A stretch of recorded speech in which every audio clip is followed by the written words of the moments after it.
Hey guys, so this video is going to talk a little bit about Buddhism and I guess some reflections I've been having while reading B. Alan Wallace and his new book, Mind in the Balance. Um, and I mentioned that before in an earlier just video about some books I picked up from Barnes& and Noble. I've been reading it on the train, going to classes, and it really hits home in some ways. He especially because in between the chapters, which are not too long, very interesting, um, he gives you insight meditation. He basically describes meditative processes. He basically, it's a guided meditation as you're reading the book, um, intermittently, and it's very nice. Particularly, I would like to explore the concept, and I know I've explored it before, of emptiness. Um, Now, I think in in our language, I don't know how well um, uh, emptiness has been translated from the original texts and the original meanings, context, but from the way Wallace describes it, it's a very transcendent sort of thing, almost like digging deep enough to realize your expansion, your everything. Um, so it's almost like realizing that your awareness is an open sky. I don't know if that makes sense, but and all of the ideas that swarm around this little place in the sky is what you call you. And since we are so identified, and since all that we know really is sort of kept in this little vortex, this little swirling bit of energy of mental processes, um, we sort of identify with that. But really, underneath that and beyond that, before and beyond, as Stuart Davis might say, we have a greater underlying reality, as Wallace says, a substrate consciousness, or as they say in Buddhism, emptiness. Emptiness um, it's this very interesting exploration into your own nature, and it's not conceptual. Um, but it is dependent on perhaps some thinking exercises.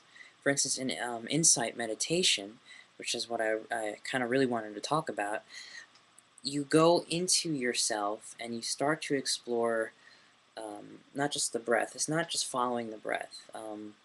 That is a very basic, preliminary almost meditation. But in some practices, it is very important, and it is always very important. But um, in this, the application is studying the mind, bringing awareness upon itself and exploring itself.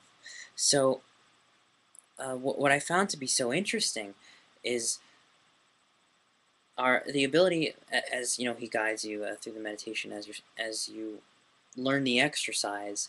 You start to study emotions and thoughts, and then you just ask yourself very simply, who or what is thinking? Um, what is this identity that I have? Who is experiencing this? And let's say you get emotionally upset. Let's say you get, and I bring negativity in because we live a pretty hectic life these days. There's a lot of anxiety and stress. So who is it that is anxious? Who is it that has anxiety right now? Who is it that has all these negative um, feelings and tendencies? Who's all wound up? And then you start to explore where is it exactly? Where is the me that is wound up? And you can't really find that. You can only say, well, I can sense my wound upness. I feel it. I feel this negative energy. I feel all these thoughts racing. I see all these thoughts racing. I can observe these things. But where's the me that they're happening to other than those things? So it's almost as if the self is a literal vortex of thought, of feeling, with this awareness in it. But this awareness, which is our I-ness, what we experience as our self, is somehow it isn't really those processes, but it can get really, really um, attached to them. It can get really enveloped in them, almost, like when you're in a dream. You can get really wrapped up in some kind of process, some kind of thing that's happening. And when you realize that um, what you call self is just an interdependent system of thoughts and feelings and experiences and concepts that are habitually playing, you realize, well, that's not all that I am. If I can, who is looking at these things if I am not just these things? You disidentify with those those feelings and thoughts and emotions. You don't dissociate. I mean, I think that's a danger, but what's supposed to happen is you're supposed to realize you're not those things. There's something more that is not a concept, that is not limited to, enter name here, what I am is not limited to my experience of myself and my emotions and my habits, my identity. I have one, but I am not necessarily only one. And this is the concept of what a self is. If you acknowledge, basically, it comes down to it.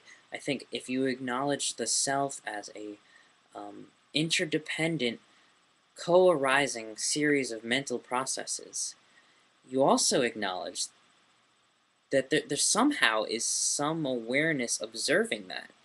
And since it's almost like you just detach from it, but not cut yourself off, you simply, it's like breathing out and relaxing. It's this whole deeper level. And if an insight meditation is successful, it's very good at um, bringing more bliss, more peace to yourself, because the reason why you're so wound up is because you believe that your ego is a thing in itself, that you believe that what you are all these things, all these ideas. You're bound up. Um, and that's really, I think, that a lot of the problems today. We're all wound up in the sense of self and I-ness, but when you begin to study, you realize it's not really so dense. It's really just all these processes with this simply being awareness underneath it. So in other words, we're all wound up, but really in the inside, we're open space, and we're simply being, really. The problem is when we think we're not, and when we feel and identify too closely with this, um, you know, mind body, I guess you could say. So what is the nature of mind? That is the next unfolding, I guess you could say.